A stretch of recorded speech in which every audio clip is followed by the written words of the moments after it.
Ampifaliana revana malalana azontsika mihaony indray amin'izao andro sabotsy zao a mba azontsika mihainy ny tenin'Andriamanitra ahafantarantsika ny sitrapony kanefa koa resika sakafom-panahy hoentsika mivelona amin'ny finoana an' Jesosy Kristy. Ho aminareo izay olona voantso malalo amin'Andriamanitra iray sy voatahiry ho an' Jesosy Kristy ampitomboana ao anareo ny famindram-po sy ny fiadanana ara-fitiavana. Amen. Sabotsy 4 Oktobra 2022 ivanjinantsika aloha hevitra hoe mamoria vokatra ho an'ny tompo. Andeha riavana idera sy ankalazan'Andriamanitra isika. Miobi an' Jehova ary tany rehetra, manompo an' Jehova amin'ny fifaliana, makanesina atria amin'ny fiobiana. Ao koa fantareo fa Jehova n'Andriamanitra, izy nanao antsika ary azy isika dia olony sy ondry fiandrina. Midira ho vavahadiny amin'ny fisaorana, ary akianjany amin'ny fiderana, misaora azy, mankalazany anara. Fa tsara Jehova, mandrakizay famindrampony ary miatra ny taranaka fara mandimby ny fahamarinany. Amen.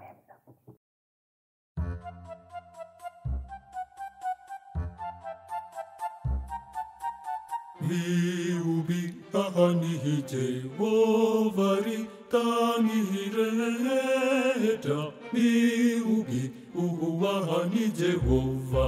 Ubiu, ubiu, manompo ani Jehova amin'ny fifaliana. ubiu, ubiu, Mankanesa eo anatreany amin'ny fiobiana. auka ufantatra rehefa Jehova no andriamanitra. Izy no nanao Tika miobi tany Jehova ry tany rehetra, miobi uhuani Jehova. Ubiu, ubiu, manompo ani Jehova amin'ny fifaliana. ubiu, ubiu, Mankanesa eo anatreany amin'ny fiobiana.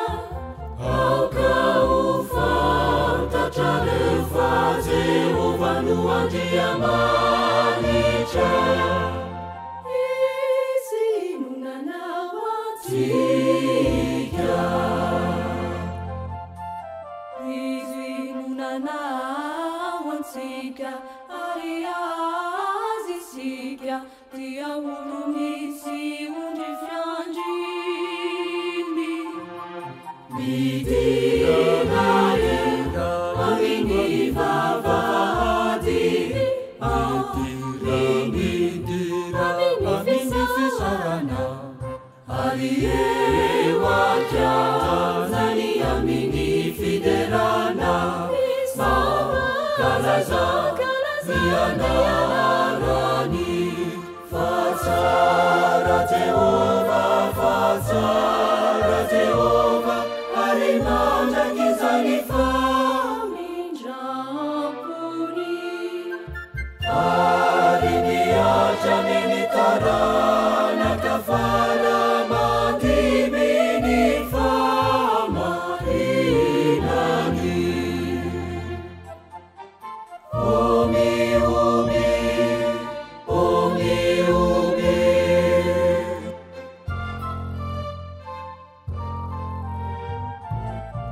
o miobi.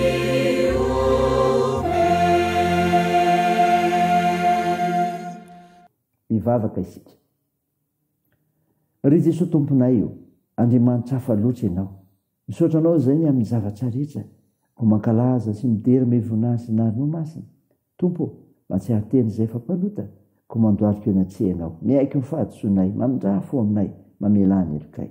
Fanamasino, midira, manjaka ty anatanay amin'ny fianonan'ny teninao, mitondra famonjena, ka namafisanay sy avozanay amin'ny finoana ianao. Aminaran'i Jesosy Kristy tomponay. Amen.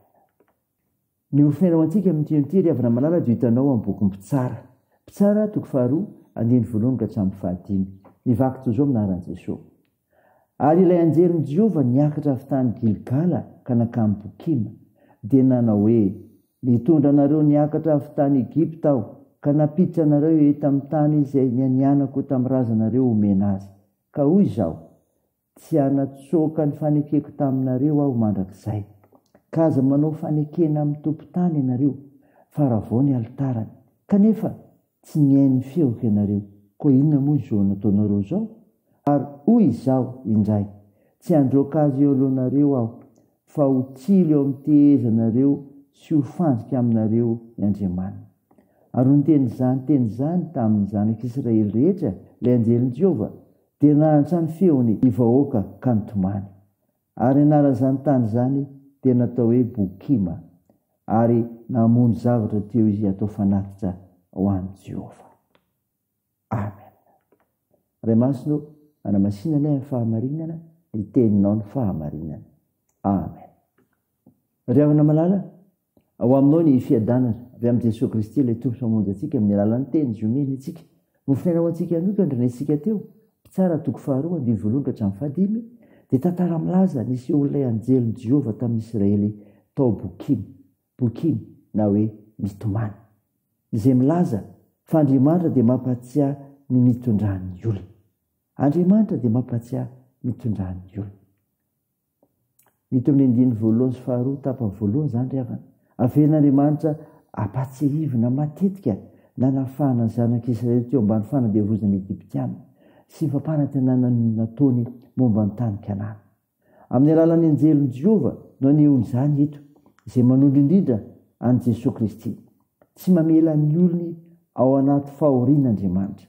Tsarovy izay efa nataony tompo taminao fa maneho ny fitondrana sy ny fitiavana ireny.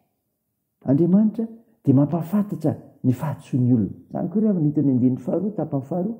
Rehefa avy nilaza ny maha-Andriamanitra mihazona amin'ny fanekeny azy ilay anjelin Jehova, dia nampahafantariny zanak'Israely fa izy ireo dia tsy natoky nivadika taminy. Nasainy niady tamin'ny Kananita izy ireo tao aorian'ny nahafatesan'i Josoa. Noranan'Andriamanitra tsy hanao fanekena sy andrava ny alitaran'ny Kananita ny Israely. Tsy nataona nefa izany, ka natonga n'Andriamanitra nanao hoe, ka inona moa izao nataonareo zao? Tiantsika Andriamanitra ka mampafantatra ny fahatsoantsika. Zava-dehibe koa izany ry havana. Fa Andriamanitra dia mampafantatra fahatsoantsika. Io Andriamanitra io koa dia izao, mamaly ny heloka ny olona. Ary hitantsika izany ry havana amin'ny 1:7. Mamaly heloka tokoa Andriamanitra. Tsy androaka ny Kananita eo anoloan'ny zanak'Israely izy, tsy ady ho azy ireo izy.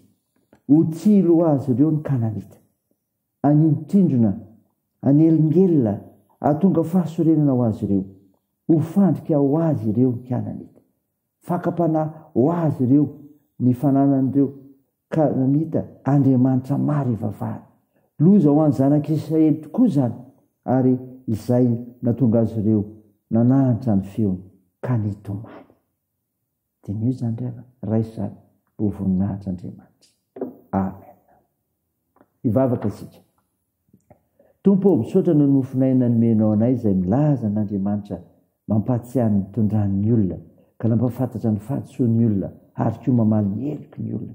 Tompo, manolo-tena anao izahay, ary manavo izany koa, miaraka aminao amin'ny androm-piainana rehetra. Aizanay tena manateraka ny sitraponao sy izay ambaranao aminay. Dia tao io ny faharoantenanay ho anao, amin'ny fiainana famonjena, dia ilay teninao fa nomenao anay, nataonao anay. Mivavaka izay ho an'ny tompona anjara rehetra sy ny vahoaka nao Andriamanitra hiatrika fampavahana rahampitso. Mba hiseo mandrakariva amin'ny voninahitra ao amin'izany. Tompo, hombao ireo manana andraikitra amin'ny fitsaboana, ka hositranonao ireo marary, amparizinao ireo manamanjo, toanareo marefisoikolona, ary fonjeo ireo manitra sy sahirina, ary tsonjovy ireo mpikatrana. Teo ny asa sy ny fihazakazana, ny fianarana, fikasana rehetra. Vavaka anao izay ho an'ny firenenay Jesosy. Aza mafuna masara ty Madagasikara ty fa hitoetra eto ianao, hitarika anay, ampahery anay, anakenay ny sitraponao koa. Mivavaka ahy dia toy ny anaran'i Jesosy Kristy mpanavitra anay rehefa nitsangana tamin'ny maty, ary nampianatra anay nivavaka manao hoe: rahanay eo izay ny-lanitra, ao masinina ane ny anaranao, ho tonga ane ny fanjakanao, atao ane ny sitraponao, ety an-tany ho tahaky ny an-danitra. Meona an'izy ny anina saza ao anay, ary mamela ny erikay tahaky ny namelanay izay meloka taminay, ary aza mitondra anay amin'ny fakapanahy, fa manafanay amin'ny ratsy, fa anao ny fanjakana sy ny hery, ary ny voninahitra mandrakizay. Amen. Raha isafitrona ry havana nitsodrana totra anao aminaran'i Jesosy Kristy. Ilay Andriamanitra alohan'ny fiadanana hatonga nareo voatokana tanteraka ho azy, karovany avokoa ny fanahinareo sy ny ainareo ary ny tenanareo mba tsy hanatsimy amin'ny andro aviany Jesosy Kristy tomponsika ny tanany tokony meny Andriamanitra izay miantso anareo ka hoefainy izany. Amen. Teo an'Andriamanitra ireo ny voninahitra amin'ny anaran'ny Ray sy ny Zanaka ary ny Fanahy Masina. Amen.